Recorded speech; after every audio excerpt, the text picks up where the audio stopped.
que estás en los cielos, Padre que estás en los cielos, te necesitamos, Señor, te necesitamos en esta tarde.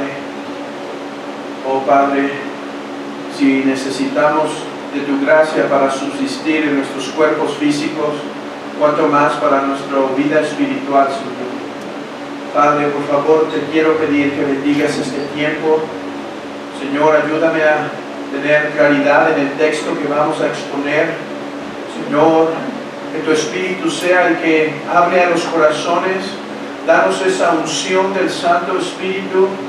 Señor, permíteme hablar, Padre, con denuedo, con claridad, a no enredar a los hermanos y a las personas que nos visitan, a aquellos que no se han arrepentido, a no confundirlos más, pero que la exposición sea clara y que tu Espíritu obre, Señor. Padre, yo te quiero pedir tu gracia en esta tarde. Señor, estoy convencido que el hombre no puede mover la voluntad, que el hombre no puede, Señor, hacer un cambio espiritual, que por mucho grito, que por mucha pasión, que por mucho denuedo, el hombre no puede hacer, Señor, ni dar vida espiritual a los muertos. Oh, pero tu Santo Espíritu puede usar tu santa palabra predicada para alimentar y fortalecer tu iglesia. Oh Señor, esa es mi confianza y te pido que hoy, Señor, te muevas con libertad. Oh Señor, que ninguno de nuestros pecados pueda ser estorbo para que tu Espíritu se mueva con toda libertad. Ayuda a tu pueblo a prestar atención, ayuda a recibir el texto y también, Señor, da oídos espirituales a aquellos que están muertos en sus delitos y pecados. Oh Señor, pido tu gracia, Padre, pido tu gracia en este tiempo. Oh Señor, que nos acompañes, Padre. No quiero hacer esto en mis fuerzas, Señor, no quiero hacer esto en la sabiduría humana, no quiero hacer esto confiado en unas palabras organizadas, en unos cuantos párrafos bien ordenados. No quiero hacer esto, Señor, con confianza de la carne, pero con confianza de tu Espíritu, Señor, con poder, con demostración de poder de tu Santo Espíritu. Oh Señor, líbranos de confiar en la carne, líbranos en este tiempo, Padre, y danos tu gracia en esta mañana. Oh Padre, lo pido en el nombre de Cristo, quien es aquel que intercede por nosotros continuamente. Amén. Les pido que abran sus Biblias en el Evangelio de Juan, capítulo 3, versículo 16. Juan, el Evangelio según San Juan, capítulo 3, versículo 16 al versículo 21. Y les pido que me acompañen puestos en pie en la lectura del Evangelio de Juan, capítulo 3, versículo 16 al versículo 21. Dice así, hermanos, la santa palabra de nuestro Dios. Porque de tal manera amó Dios al mundo, que ha dado a su Hijo unigénito, para que todo aquel que en Él cree no se pierda, mas tenga vida eterna. Porque no envió Dios a su Hijo al mundo para condenar al mundo, sino para que el mundo sea salvo por Él. El que en Él cree no es condenado, pero el que no cree ya ha sido condenado, porque no ha creído en el nombre del unigénito Hijo de Dios. Y esta es la condenación, que la luz vino al mundo, y los hombres amaron más las tinieblas que la luz, porque sus obras eran malas. Porque todo aquel que hace lo malo aborrece la luz y no viene a la luz para que sus obras no sean reprendidas. Mas el que practica la verdad viene a la luz, para que sea manifiesto que sus obras son hechas en Dios. Esta es la palabra inspirada e inerrante de nuestro Señor. Podemos sentarnos.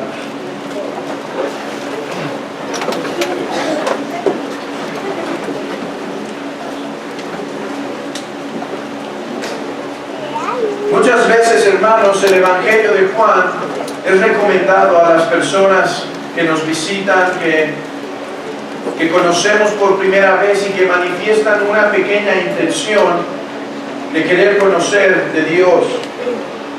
Y una de las razones por las cuales se recomienda este Evangelio es porque nos habla acerca del amor de Dios.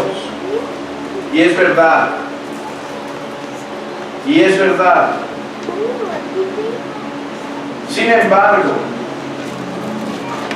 el Evangelio de Juan no solo tiene como uno de sus principales temas el gran amor de Dios, pero la gran condenación de Dios hacia los pecadores. El Evangelio de Juan no solo habla del gran amor de Dios, pero de la gran condenación que ha venido a los pecadores por rehusar creer en el unigénito Hijo. Así que es mi intención en esta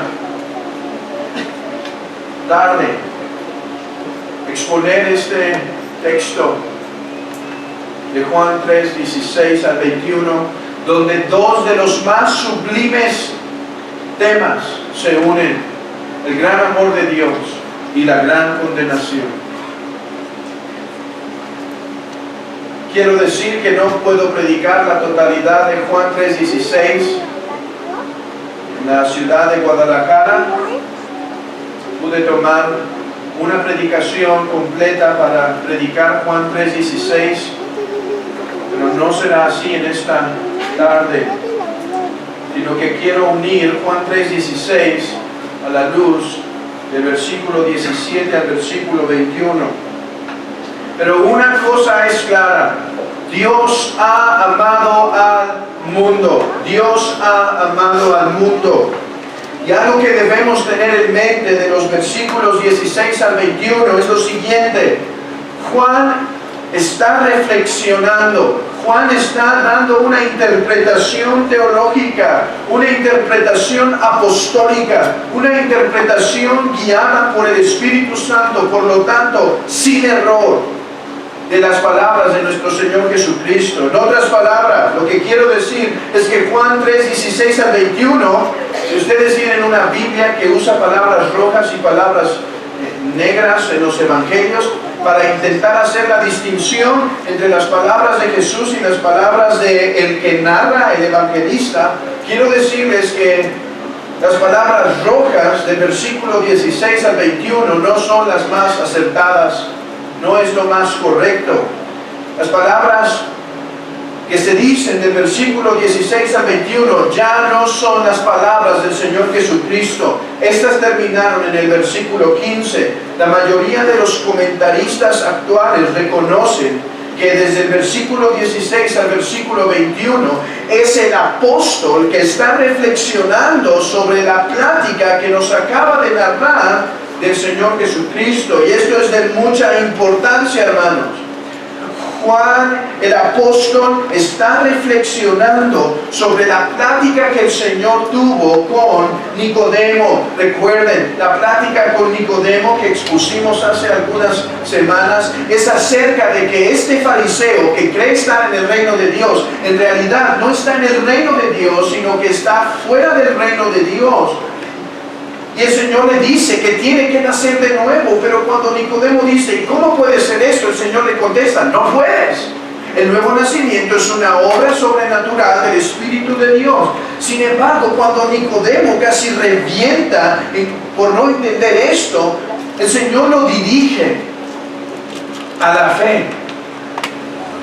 Dios es soberano en la salvación y el hombre solo cree porque Dios le da la fe. Sin embargo, el Señor Jesucristo no deja a Nicodemo tranquilo, no deja a Nicodemo justificado diciendo, Señor, como tú has dicho que esto es sobrenatural, pues voy a esperar. Sino que el Señor dice, Nicodemo, tú crees en mí como rabí, tú crees en mí como maestro, pero déjate digo algo, soy más que un maestro, soy el Mesías que descendió del cielo, soy aquel que está al lado del anciano de días de Daniel, del libro de Daniel, que ha descendido a inaugurar el reino. Y déjate digo esto, así como la serpiente fue levantada para que todo aquel que en Israel estaba muriendo por causa de su pecado, por causa de las mordeduras de las serpientes, si ponía su confianza en esa serpiente, podría ser librado. Así Nicodemo, tú que estás fuera del reino de Dios, la única manera de entrar al reino de Dios es si crees en mí. Por eso acaba el versículo 15 diciendo, para que todo aquel que en él cree no se pierda, mas tenga vida eterna. El Señor dice a Nicodemo, así como la serpiente fue levantada para rescatar al pueblo, así el Hijo del Hombre será levantado, para que todo aquel que cree, Nicodemo, no se pierda, mas tenga vida eterna. Entonces, Juan 16 es la reflexión del apóstol sobre esto. ¿Y cómo empieza el apóstol? Versículo 16, sorprendido. El contexto nos ayuda a interpretar mejor Juan 3:16.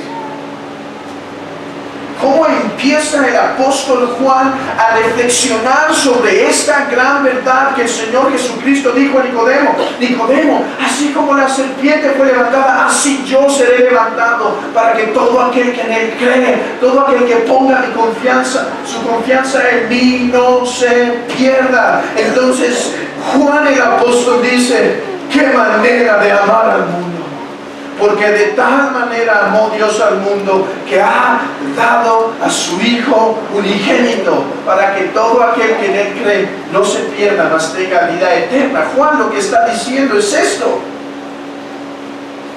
¿se reveló el amor de Dios con el pueblo de Israel? Sí, hermanos, el pueblo de Israel pecó contra su Señor nuevamente. En el libro de Números es lo que tenemos. El pueblo vuelve a pecar, el pueblo vuelve a murmurar, y el Señor les castiga, el Señor los juzga con serpientes ardientes que cuando los muerden caen al instante. Entonces el pueblo dice, Moisés, ve al pueblo, ve a Dios y dile que nos rescate. Entonces va Moisés y dice, ok, hazte una serpiente, así como las serpientes ardientes, así hazla y ponla en un asta, y cualquiera que cuando sea mordido ponga su confianza será librado. Cuán grande amor, cuán paciente es el Señor, cuánto se expresa su amor. Acaba de pecar el pueblo y el Señor en su misericordia da la salida. Pero dice Juan, que la máxima manifestación del amor de Dios no fue la serpiente del desierto, no fue la liberación del pueblo de Éxodo, no fue la entrada a Canaán, no fue los profetas la máxima manifestación de su amor. Todos ellos son la manifestación del amor de Dios. Pero dice Juan que grande, que maravilloso, que excelso, que inmensurable, que indecible amor de Dios se ha manifestado cuando dio a su Hijo. Y agrega Juan, como si eso no fuera suficiente, y dice unigénito. Unigénito, este no era cualquier hijo, este es su eterno Hijo. Hermanos, nosotros somos hijos de Dios en virtud de la obra de Cristo, pero Jesucristo es Hijo de Dios por ser la segunda persona de la divinidad. Esa filiación que el Padre y el Hijo tienen no nos la transmite a nosotros. Esa es única del Señor Jesús. Y dice, ese Hijo que estaba en el seno del Padre, en el cual el Padre tiene pleno deleite, en el cual el Padre tiene pleno gozo, en el cual el Padre se satisface, el cual el Padre glorifica y el Hijo al Padre, en el cual el Padre tiene plena satisfacción. Ese Hijo que el Padre ama, ese Hijo en el que el Padre se deleita, ese Hijo el Padre lo dio para que Jesucristo fuera abandonado. El Padre lo abandona, y no solo lo abandona, lo da para sufrimiento, Dice Juan, cuán grande ha sido la revelación del amor de Dios, no cuando la serpiente fue dada en el asta, pero cuando Jesucristo fue dado por el Padre para que su Hijo fuese colgado en un madero para el perdón de los pecados. Esa es la reflexión de Juan.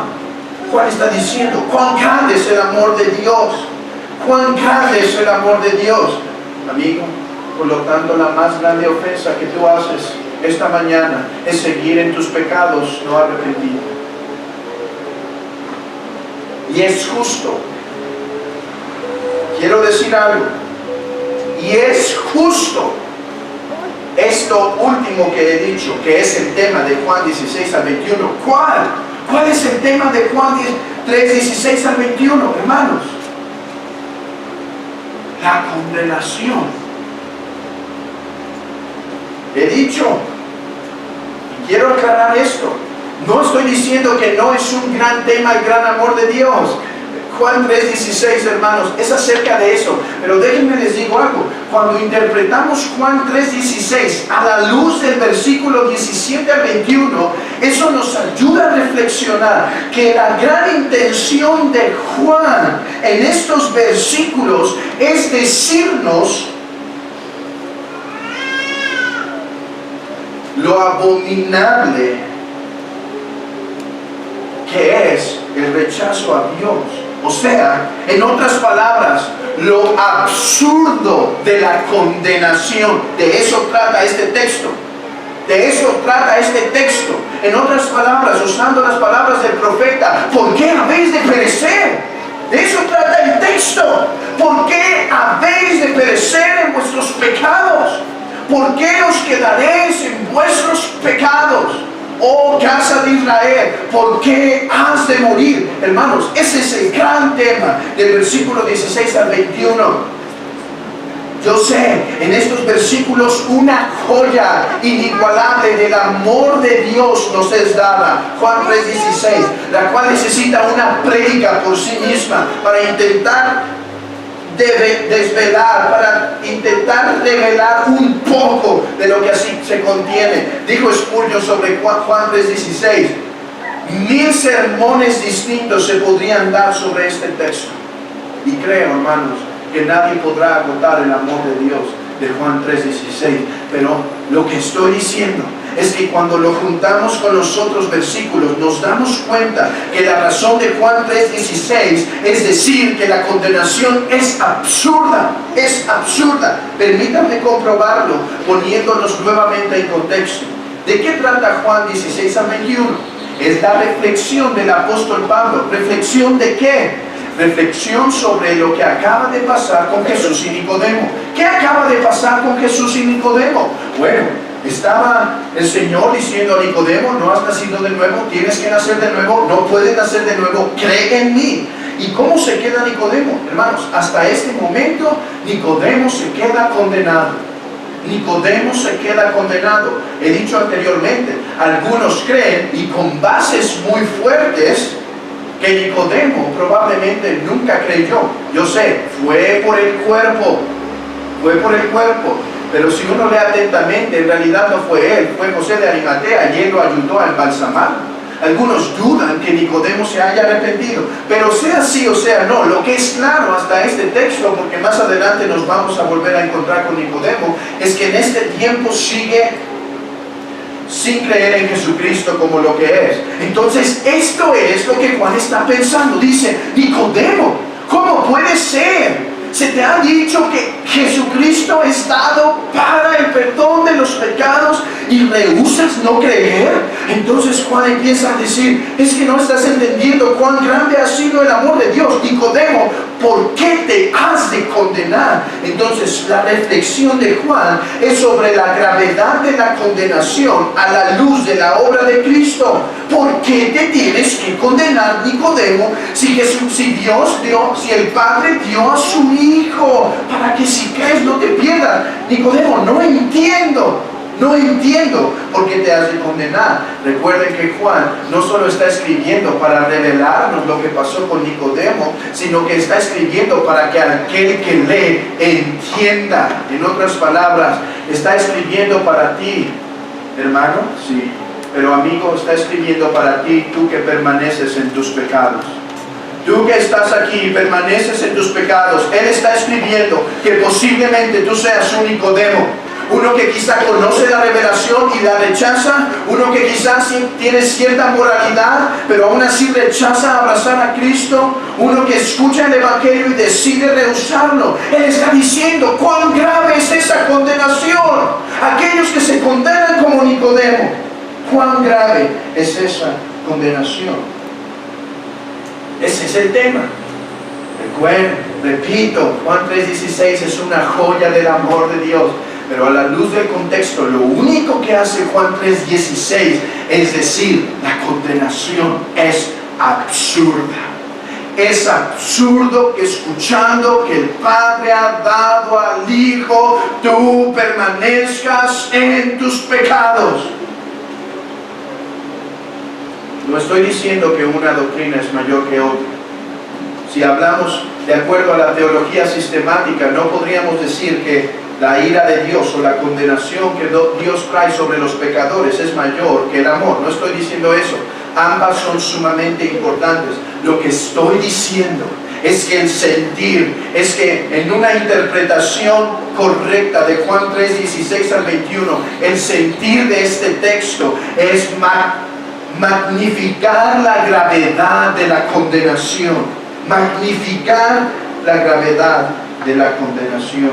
Es por eso que podríamos decir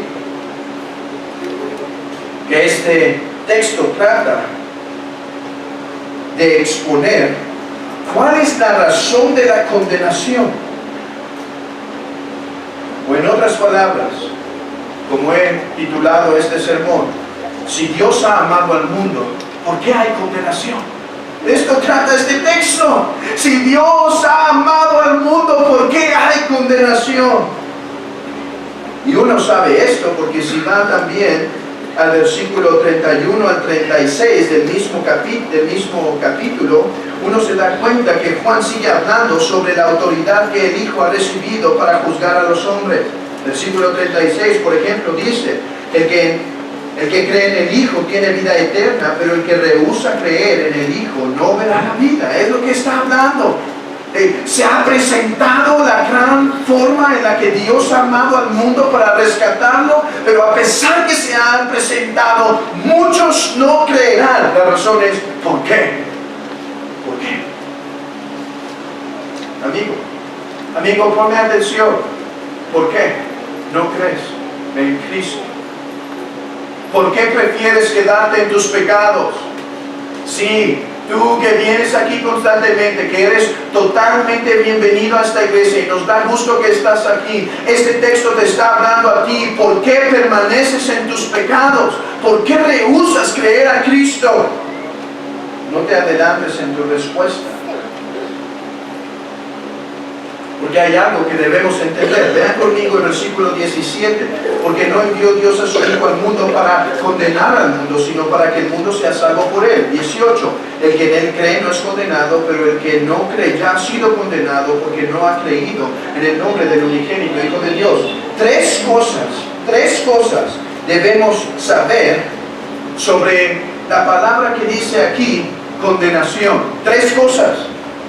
Antes de responder por qué algunos se condenan a pesar de que Dios amó al mundo, hay tres cosas que debemos saber sobre la condenación. Uno, son los sujetos de esta condenación. ¿Quiénes son condenados? Preguntemos al texto, ¿quiénes son condenados? Amigos, ponme atención. Joven, pon atención. ¿Quiénes son condenados? Los que escuchan. Este es el sujeto de esta condenación. Fíjense esto. Todos los hombres, aun aquellos que no escucharon nunca del Evangelio, están sujetos a condenación. Romanos dice que todos han tenido luz suficiente para entender que hay un Dios verdadero. ¿Cómo es este Dios? Todos han tenido luz suficiente, pero no todos han tenido luz suficiente para entender el Evangelio. Sin embargo, porque han tenido luz y han decidido pecar, aun aquellas regiones que nunca han escuchado el Evangelio serán condenadas. Pero el texto o los sujetos que nuestro texto está considerando no son estas personas lejanas que nunca escucharon el Evangelio. Está hablando de personas que escuchan el Evangelio continuamente. Están hablando de personas como Nicodemo. Ve esto. Si Nicodemo se condena, no fue uno que nunca escuchó el Evangelio. No fue un pueblo pagano que nunca alcanzó a escuchar. Es uno que escuchó directamente la revelación de Dios y rehusó no creer. Ese es el sujeto de este texto. Amigo,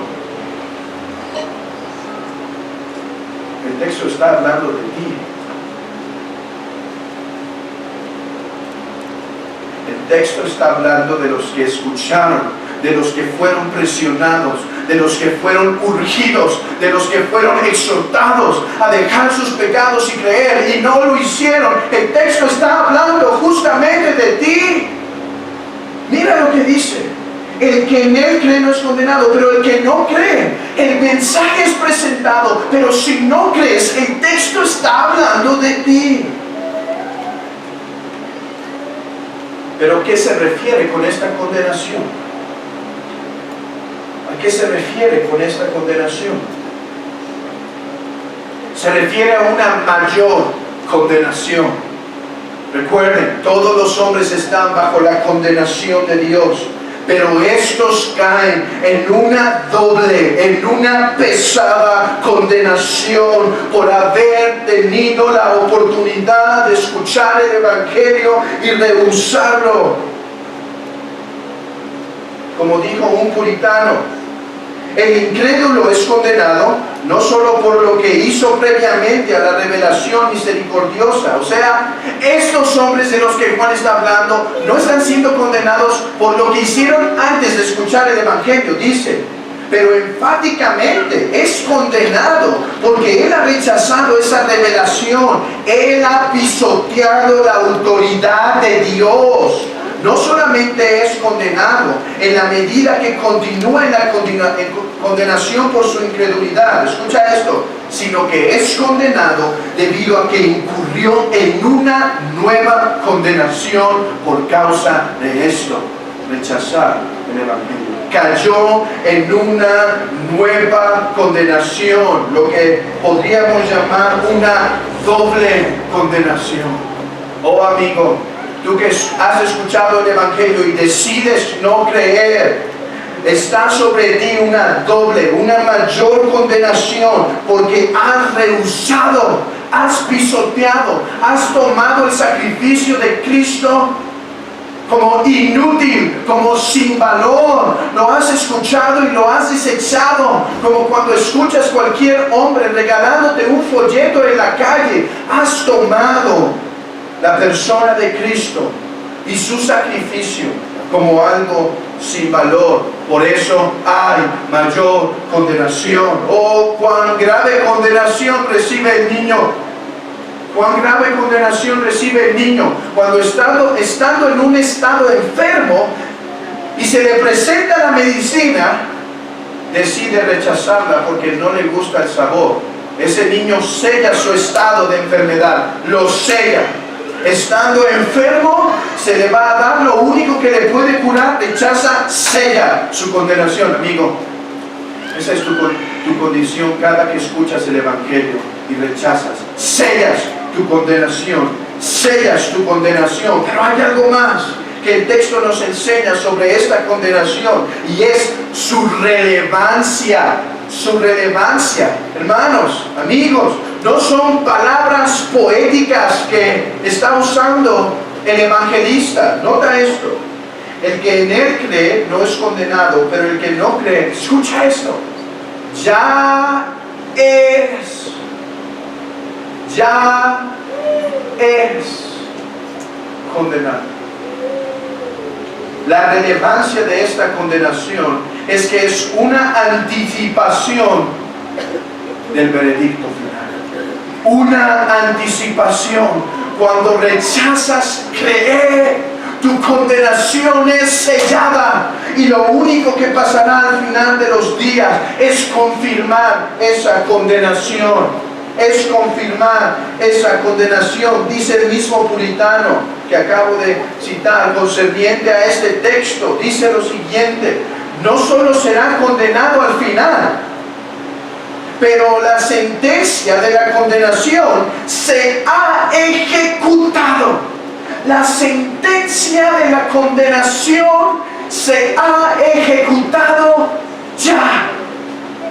Y si esto no cambia, el juicio del último día solo confirmará la sentencia, yo agregaría, que llevó todos los días sobre él. solo el juicio final solo confirmará la sentencia que el día de hoy está sobre tu cabeza. Ese día solo confirmará lo que aquí se ha determinado, que cuando rechazas a Cristo estás condenado. Estás condenado. Cualquier momento que la muerte te alcance, simplemente sellará lo que se ha decretado. La muerte solo será el sello del Rey. La muerte solo será el sello del Rey sobre tu eterna condenación. Un latido más, un pestañeo más, una caminata más, una noche más, y se sellará tu condenación. Grande condenación sobre aquellos que rehúsan creer. Y la pregunta es, ¿por qué rehúsan creer? Y debemos hacer una pausa nuevamente antes de introducirnos a contestar lo que el texto enseña y aclarar lo siguiente. La contestación que Juan nos dice es verdadera. Hermanos, ¿Dios ha mentido en alguna parte de la Escritura o todo lo que dice es verdad? Todo lo que dice es verdad. Entonces, a los que estuvieron en la lección de la mañana, aprendimos la analogía de la fe. Que cuando hacemos una doctrina y preguntamos por qué los hombres se condenan, debemos ir a un texto y ver lo que dice, y debemos ir a otros textos para intentar complementar nuestra visión, ¿sí? Entonces, Juan 3, 16 al 21 nos dice la razón por la cual los hombres se condenan. Pero si fuéramos a otros textos como Romanos 9, como Efesios, como Isaías, como Ezequiel, como los Salmos, podríamos encontrar otras respuestas, hermanos, que serían contradictorias o que simplemente nos darían un complemento de la doctrina. Nos darían un complemento de la doctrina. Si indagáramos sobre Romanos 9 al 11 y preguntáramos por qué los hombres se condenan, ¿qué diríamos? Porque Dios ha decretado. Nada pasa si Dios no lo ha decretado. ¿Y es eso verdad? Absolutamente sí. Pero aquí está el punto a donde quiero llegar. El día de hoy nos encontramos exponiendo Juan 3, 16 al 21. No estamos en Romanos 9. Si algún día podemos predicar Romanos 9, hablaremos sobre ese absoluto, inmovible, eterno decreto de Dios. Pero ahora estamos en Juan 3, 16. Y lo que debemos hacer es ser fiel al texto y decir, ¿por qué los hombres se condenan? Sabemos que hay otras partes de la Escritura que complementan nuestra visión. Pero hermanos, Romanos 9 puede contradecir Juan 3. Entonces, ¿qué pasa si lo que dice Romanos 9 es un tanto diferente a lo que dice Romanos 3? Bueno, no es que se estén contradiciendo, es que se están complementando. Romanos 9 dice que el hombre se condena y la causa última de esa condenación es el eterno decreto de Dios. Lo creo, lo sostengo, no digo que lo entiendo plenamente, la Escritura lo revela y lo creemos. Pero si voy a Juan 3, 16 al 21, la Escritura dice esto, que te condenas porque no crees. Y no crees porque amas tus tinieblas y rehusas venir a la luz. Este texto es tan verdadero como Romanos 9. Así que es necesario aclarar esto para que alguien que está escuchando no vaya a decir, oye, estás olvidando Romanos 9. No, no lo estamos olvidando, estamos predicando el texto expositivamente y esto es lo que debemos decir. ¿Por qué los hombres se condenan? Versículo 18. El que en él cree no es condenado, pero el que no cree ya ha sido condenado. Los hombres son condenados por su incredulidad. Amigo, eres condenado por tu incredulidad. Este fue el pecado que zarandeó a nuestros primeros padres, Adán y Eva. Ellos no creyeron las palabras del Señor. En lugar de eso, creyeron las palabras de la serpiente. En sus propios razonamientos cayeron. Es por la falta de fe que estos hombres fueron expulsados. La falta de fe obediente, la verdadera fe por la cual estos hombres fueron expulsados. Pero es por la fe que hombres y mujeres hicieron grandes proezas. Pero por la incredulidad, muchos cometieron grandes atrocidades. Y la Escritura dice esto, amigo, que te condenas porque no crees. ¡Cuán grave atrocidad! Escuchar el mensaje y decidir no creer, y decidir rehusar creer el Evangelio. Por la fe, Josué y Caleb entraron a la tierra prometida, pero por la incredulidad muchos murieron en el desierto, por no creer las promesas de Dios. Por la fe Abraham recibió una bendición de Dios, pero por la incredulidad Lot se acercó a Sodoma y Gomorra. Por la fe Moisés caminó sobre el mar rojo, pero por la incredulidad el pueblo y por la incredulidad el pueblo murmuró y muchos fueron muertos. Por la fe Abel ofreció un mejor sacrificio, pero por la incredulidad Caín se llenó de un corazón soberbio para recibir una condenación, diciendo 7 veces llevará sobre ti esta condenación por tu incredulidad. Por la fe, los grandes pecadores podrán entrar al reino de Dios. Por la fe, los más miserables hombres podrán gozar de la vida eterna. Por la fe, los más despreciados gozarán de la presencia de Dios. Por la fe, los más torpes llegarán a la Canaán celestial. Amén, hermanos.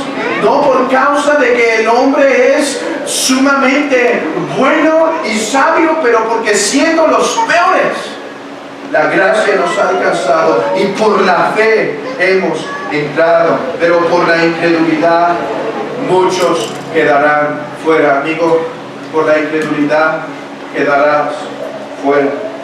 Es por causa de la incredulidad.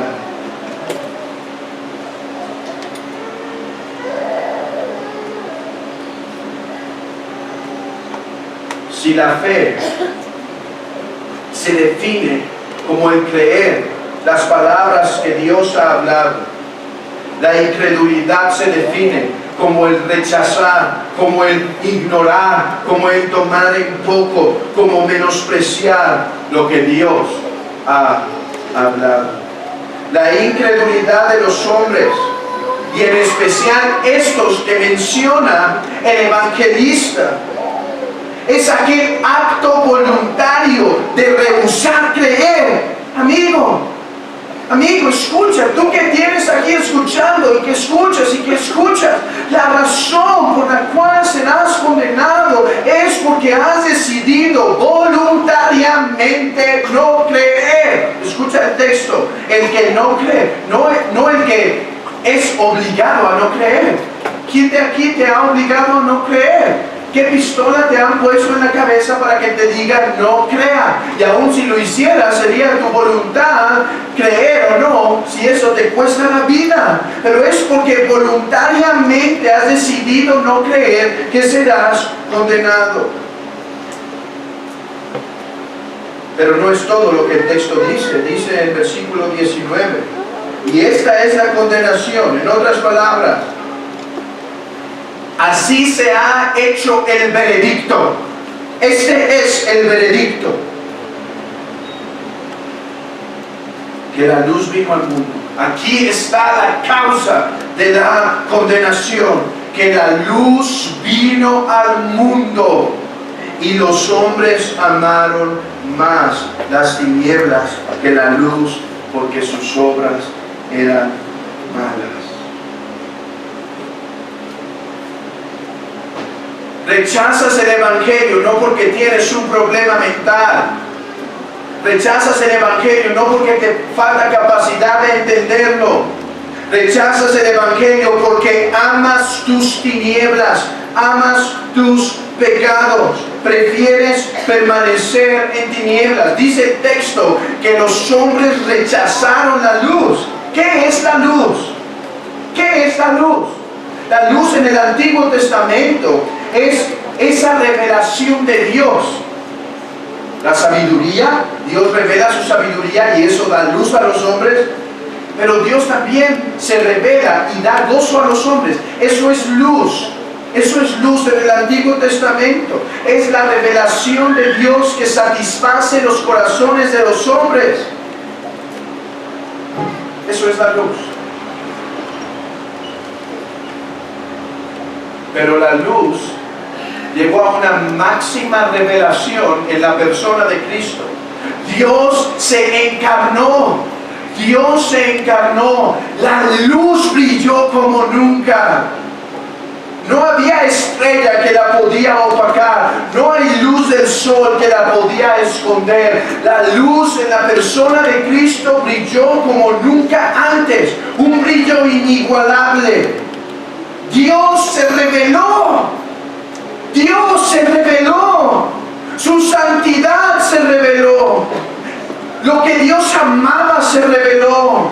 Lo que Dios era se reveló. Pero cuando los hombres vieron a Dios en la carne, cuando vieron su santidad, cuando vieron su justicia, ellos prefirieron quedarse con sus tinieblas.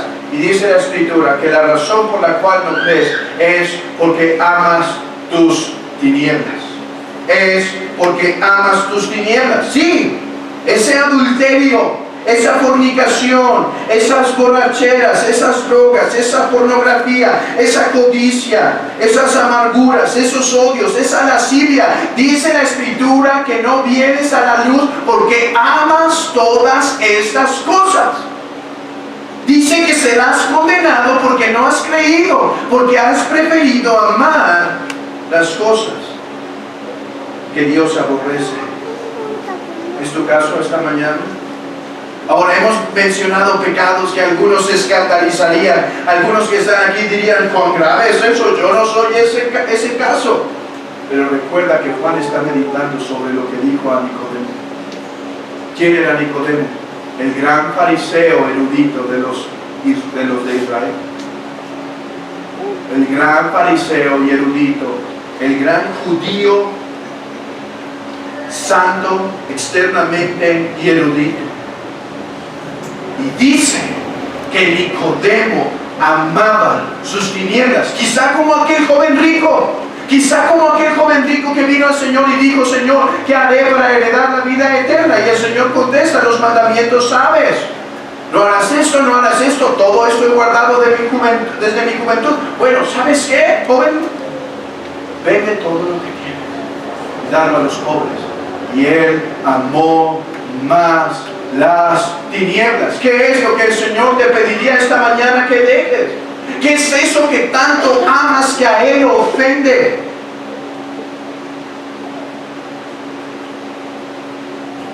Dice un autor, si el hombre a quien viene la revelación continúa en ignorancia, culpa, depravación, miseria, no es porque no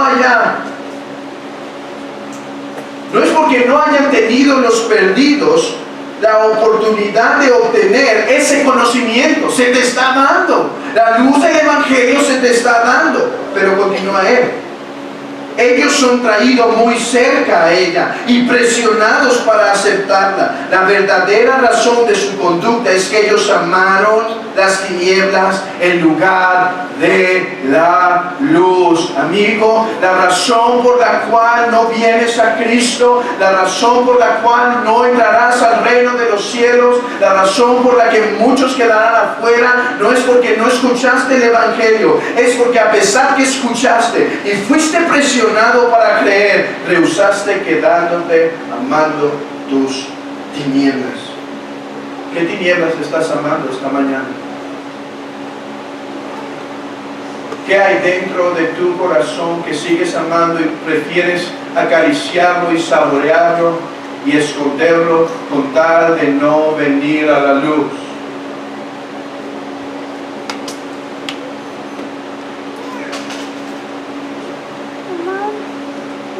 Y esto muestra que cuán miserables ellos serán. Ellos son los causantes de su miseria, pues obstinadamente rehúsan lo que la divina gracia ha provisto para ellos. Amigo, ¿quieres saber por qué serás condenado? No vayas a Romanos 9 muy rápido. Escucha Juan 3. Porque amas tus tinieblas. Pero hay una causa más. Versículo 20. Porque todo aquel que hace lo malo aborrece la luz y no viene a la luz para que sus obras sean reprendidas. Oh, hermanos, recuerden, no está hablando de que Nicodemo es un ladrón en lo oculto y no quiere venir a Cristo. Sí, puede ser ese el caso, quizá esta mañana. Pero lo que está diciendo es que Nicodemo tiene obras malas. ¿Qué puede referirse? Es que Nicodemo no ha entendido que es un miserable pecador. ¿Y sabes por qué no se acerca a la cruz? ¿Y sabes por qué no puede ver la cruz sangrienta donde la ira de Dios se ha revelado para el perdón de los pecados? ¿Sabes por qué muchos como Nicodemo no se acercarán a la cruz? Porque la cruz es una exposición de sus tinieblas. O sea, si Nicodemo acepta el sacrificio de Cristo, Nicodemo está diciendo que él es tan vil y miserable y un gusano como para que él fuera el que tenía que estar juzgado.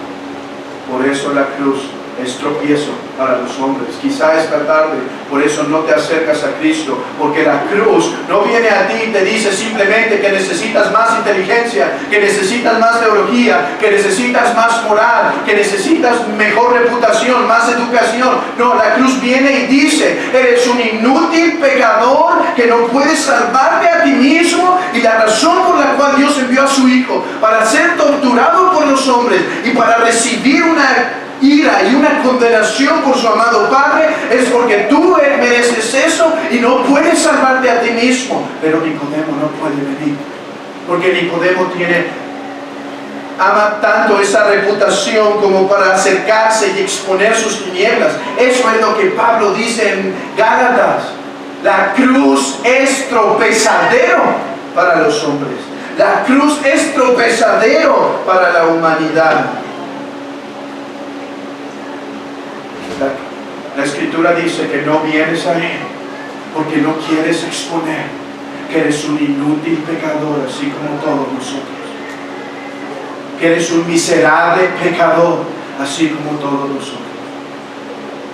Que eres un inepto pecador, así como todos nosotros. Y que hay suficiente oscuridad y pecado en tu vida, por más moral que te embarres externamente, como para que seas condenado eternamente. Un pecado le costó a Adán y Eva su condenación si el Señor no hubiera dado una esperanza. Un pecado, pero les fue dada una esperanza. Y eso es lo que este texto está condenando. ¿Por qué está hablando? ¿Por qué has de ser condenado si Dios ha revelado su gran amor? ¿Por qué perecerás? Porque amas tus pecados y rehusas venir a la luz para que tus tinieblas sean expuestas. Oh, hermanos, qué doctrina tan importante es puesta delante de nuestros ojos. El hombre que escucha el Evangelio y sin embargo rehúsa ha sido condenado. No será condenado, sí será, pero ha sido. Los que rehusan creer en el Señor Jesucristo, los que han escuchado del amor de Dios por el mundo, han preferido sus tinieblas. Esos serán condenados.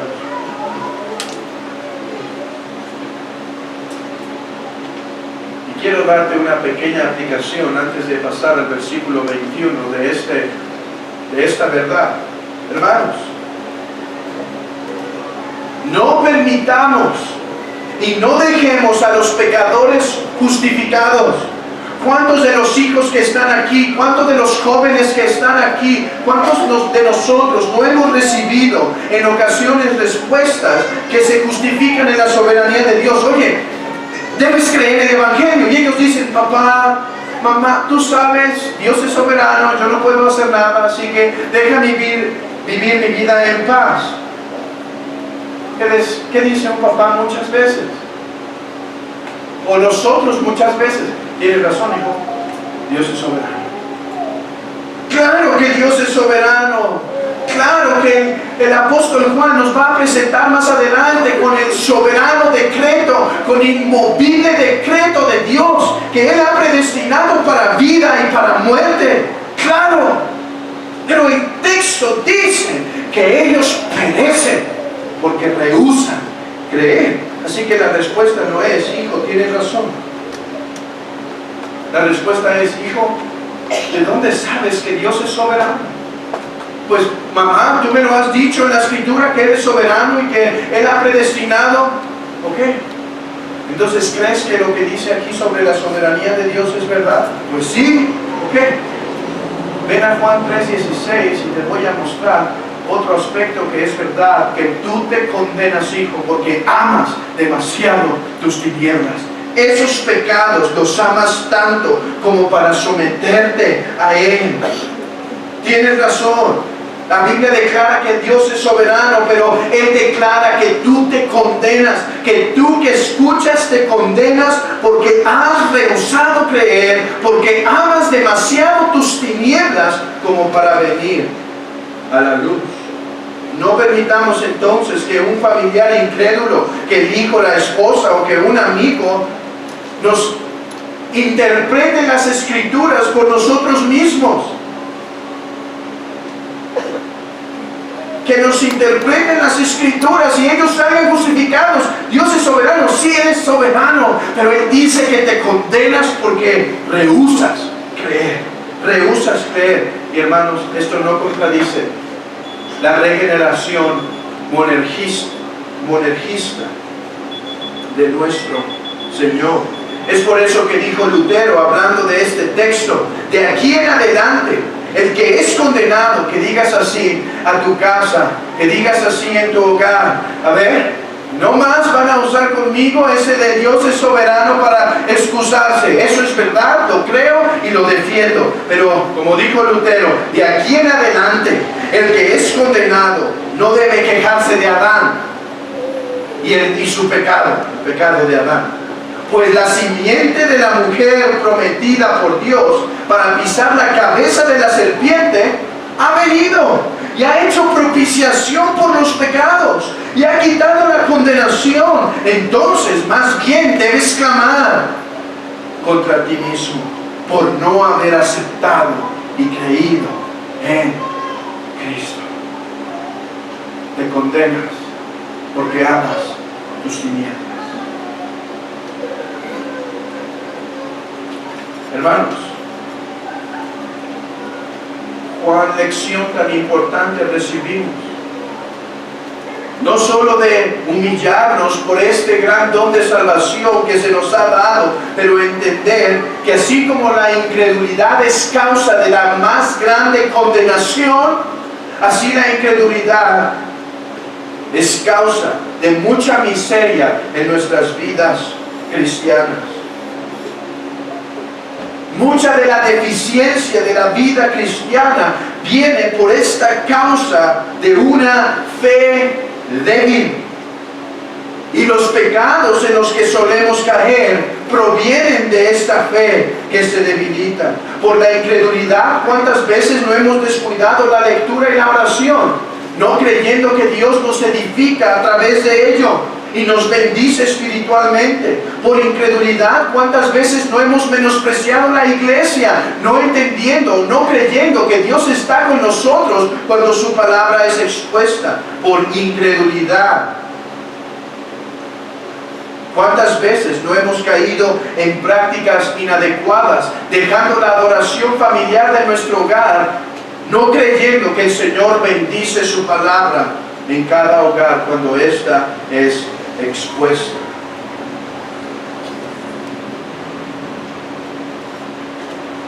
¿Cuántos pecados no hemos incurrido por esa incredulidad de alguna de las promesas de Dios? Quizá caíste en el robo por la deshonestidad o la deshonestidad porque no confiaste en la provisión del Señor. Quizá en una mentira porque el temor a los hombres te sobrecogió más que las promesas de Dios. O como dice ese gran predicador Charles Spurgeon, la fe es como el cabello en Sansón.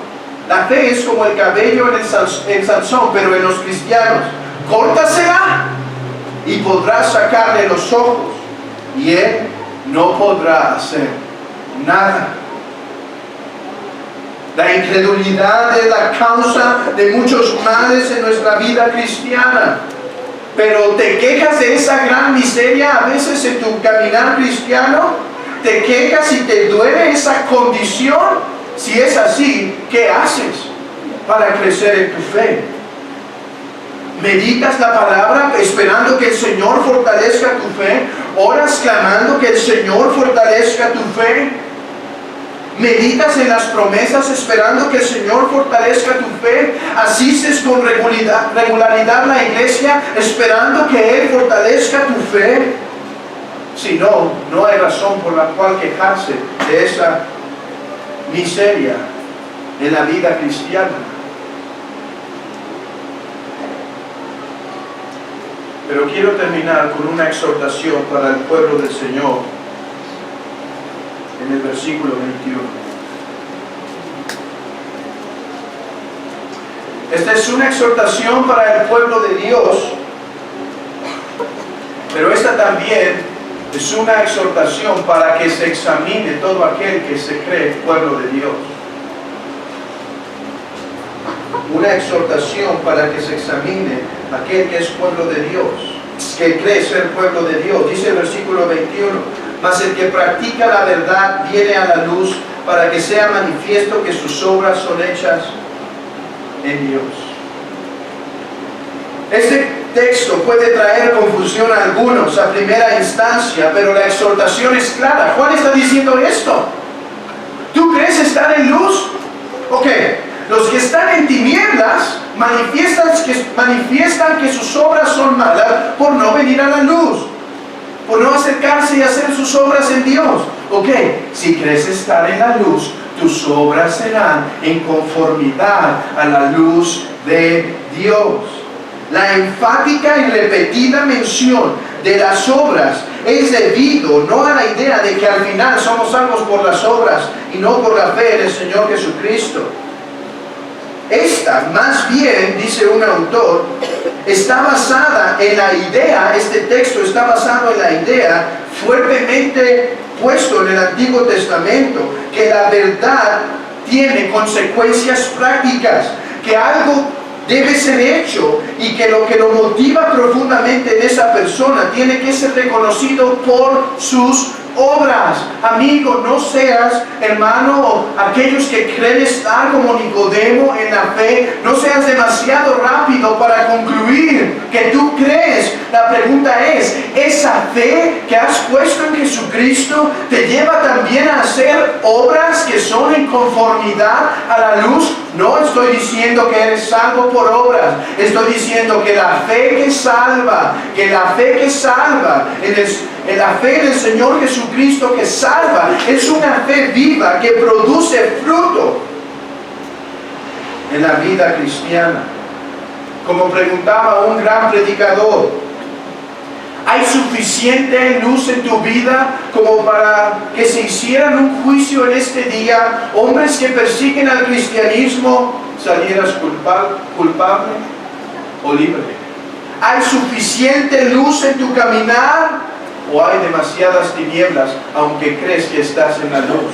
Pues si crees estar en la luz, manifestarás que tus obras son en Dios. ¿Cómo estás? ¿Tus obras son en armonía a la luz? ¿Tus obras reflejan esa luz? o tus obras son en tinieblas, o tus obras son malas, y crees estar en la luz. Si es así, dice Juan, es una contradicción. Es una contradicción. Así como los que caminan en maldad no hacen sus obras en Dios, sino que las hacen en tinieblas, así los que están en la luz harán las obras en Dios, harán sus obras en Dios, revelarán esta gracia que han recibido. Amigo, déjame terminar con unas palabras para ti. ¿Quedarás en tus pecados? ¿Sabes? No podrás decir al final del día del juicio, es que no pude escuchar. Has escuchado. No podrás decir en el juicio final, es que tú decretaste que yo fuera condenado, porque el Señor te dirá, tú rehusaste creer en mi Hijo. Una doble condenación para aquellos que rehusan creer en el Mesías que ha llegado. Hermanos, a la luz de esto, celebremos la Santa Cena del Señor. Abramos nuestras Biblias en Marcos 14.